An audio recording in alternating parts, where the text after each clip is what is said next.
What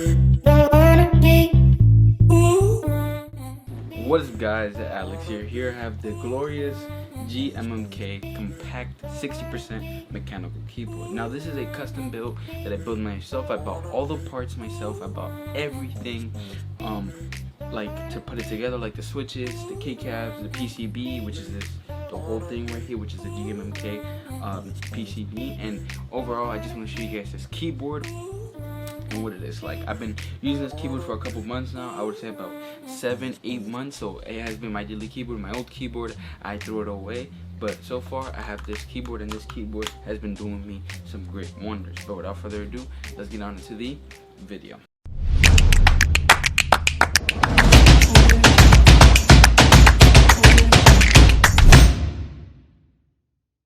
So first things first with this keyboard is it has red switches. Now red switches are probably one of the best switches you have. They have at least the Gator-on red switches, and the Gator-on red switches are a linear switch with 45 grams of actuation force. Now they're definitely not the best switch, because then you have the switches from the Apex Pro and the new Corsair keyboard, which you can actually confirm or like configure the actuation force for those keyboards. But those keyboards cost about a liver and a brand new leg. You know what I'm saying? They're a really expensive keyboard. Now this keyboard is not cheap. This keyboard cost me 140 bucks. Now this is a stock PCB. You know what I'm saying? It's not one from Job, because those are really expensive and it doesn't come with random colors. It's a random PCB. Again, it's a really beginner build, because I'm a beginner at building keyboards. But it has red linear switches, and these keycaps, if I do remember correctly, these are I believe also glorious keycaps, or the white ones, and if they're not, I'm 100% sure they are. And they have the white backdrop, as you guys can see, so the light can just shine through all of here, and it looks really good. Now like I said, 45 gram actuation force for the red switches, so it's not that bad. I used to have a I guess, I don't know if I should say better, but I used to have blue switches, and now blue switches are really clicky and really loud, and I did not like that about those switches. Now one thing in comparison that I do like about this keyboard is the fact that this keyboard you can hot swap it. It's hot swappable. Just make sure that the pins on the new switches that you're getting are compatible. This is a 3-pin as they say, PCB is the 3-pin PCB, so the switches are 3-pin switches. Again, really nice and clean. I do like it a lot. Of course, in this video I'm going to show you guys the sound test, everything you guys need to know about if you want to get red switches. Now I do recommend, I was going to get the Holy Panda switches, but I just decided to go with the red switches because I felt like it was the safest option in my opinion. And these are loop switches. I do want to mention with this keyboard is that, as you guys know, it is a 60% keyboard. So since it's 60%, you have none of the FN keys up here, and you have none of the you don't have the numpad up here on the other side as well, and you don't have the number lock. Now for that, you have this nice little key right here, which is the FN key. When you get the keyboard in the box, you'll have a manual. Keep that manual with you until you 100% learn all these special functions.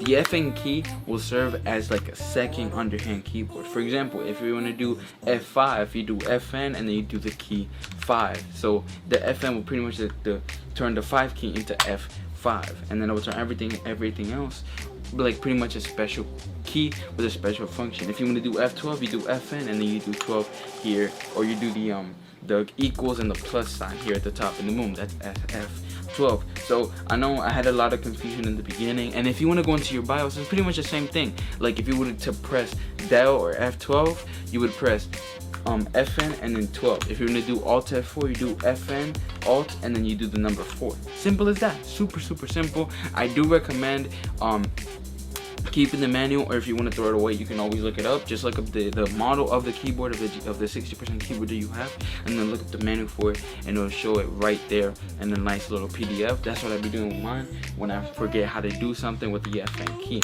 Again, you can also use the FN key to change the color modes. For example, FN and then S will be to put the light down, and then if you do FN plus W, that's to put the light up on the lighting effects of the thingy. And then you can do FN tab to shut off all the RGB effects on this keyboard. Overall, really nice and cool. My dad actually didn't know how to do that because he wanted to get into the BIOS on my computer, but he did not know how to do the FN plus 12, F12. So I told him how to do it, and he said my keyboard sucks. It doesn't.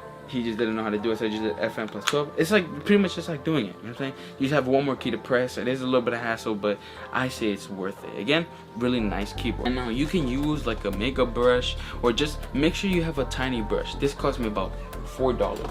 So you can lube these switches. I lube mine. It's gonna sound different if they're not lubed, but if you want to have a nice, clean, smooth sound and smooth, you know what I'm saying, sounding keyboard, lube your switches. If you do not lube your switches, it's definitely not gonna sound the same. Mine are lubed. It took me about 10 hours to lube the switches. You can buy a lube station for about 15 bucks, and it'll cut you about that time in half. Again, super simple. I do recommend this keyboard to a lot of people who are getting into building keyboards. Again, really beginner friendly. It took me just 10 hours to build it. Pretty much the whole time I was just lubing the switches. You just put them in one by one, and then boom. Then again, the white keycaps, I went with white on black. I just felt like it was looking good. I will be getting a new mouse pad to match with this keyboard. I have a Corsair mouse pad, and again, really nice build. Of course, I'm gonna be showing you guys gameplay of me playing against Warzone, Fortnite, I guess. Again, with this keyboard, it sounds really good. While also, you know what I'm saying, giving you guys a sound test. Again, really good keyboard, 45 gram actuation force, and I'm pretty sure it's a 1.5 millimeters of a actuation distance. I'm not sure about that, but I'm pretty sure somewhere along those lines. Now, this keyboard, you can also elevate it and have it on a higher setting if that's what you're into. Personally, I like to have it on the lowest setting, but that's just me. Now, price points for this keyboard. Overall, this keyboard cost me, if I add everything up, about $140. The switches themselves cost me 35 bucks. These are the great Gateron red switches. Like I said, 45. They're linear silent switches. Now, when I was first buying this keyboard, I didn't want a full 100% silent keyboard. I wanted a keyboard that would make some sound, but it wasn't like a blue switch. If you guys have heard blue switch sound tests, they sound really loud, and I don't like that at all. But this red switches are perfect. Now, if you're looking into getting a keyboard and you're like silent switches, loud switches, I would go somewhere in between with what you're comfortable with. You don't make too much noise, I understand, but I would go with something that you feel that you're comfortable with in a new keyboard. But like I said, I've been running this keyboard for about 8 months now, no problems with it. In the sound test, you guys are going to hear my spacebar sounding a little bit weird, but I have not modded my stabilizers at all. They're stock.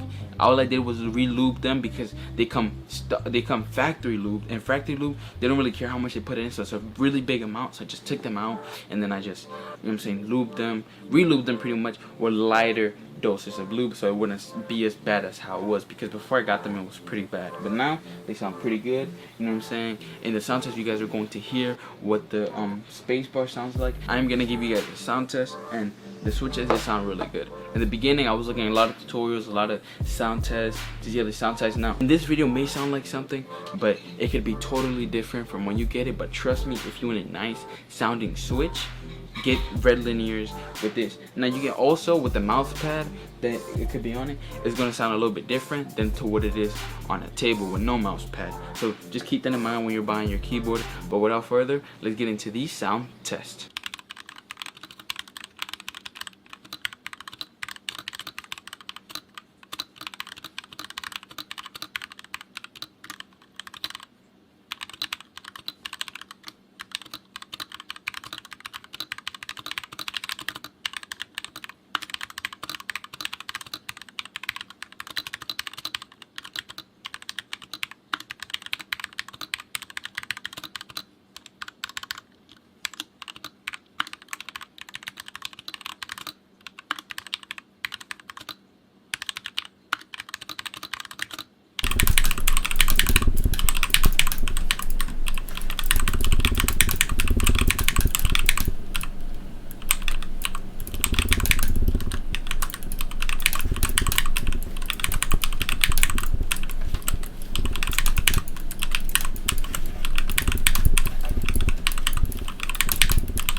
So that was it for this video, you guys. Let me know what you guys think about this glorious GMMK with red linear switches. If you guys would like it, and if you guys would buy it, let me know in the comment section below. Again, this keyboard cost me about 140 bucks total. If I calculated everything, it was about 140 bucks. I bought everything at microcenter, at the microcenter that was near me, and everything was about 140 bucks. So again, not a cheap keyboard, but also it's a pretty good keyboard. I've been running for about 8 months, and so far no problems. Again, hope you guys enjoyed this video. Leave a like, subscribe, and yeah, peace out.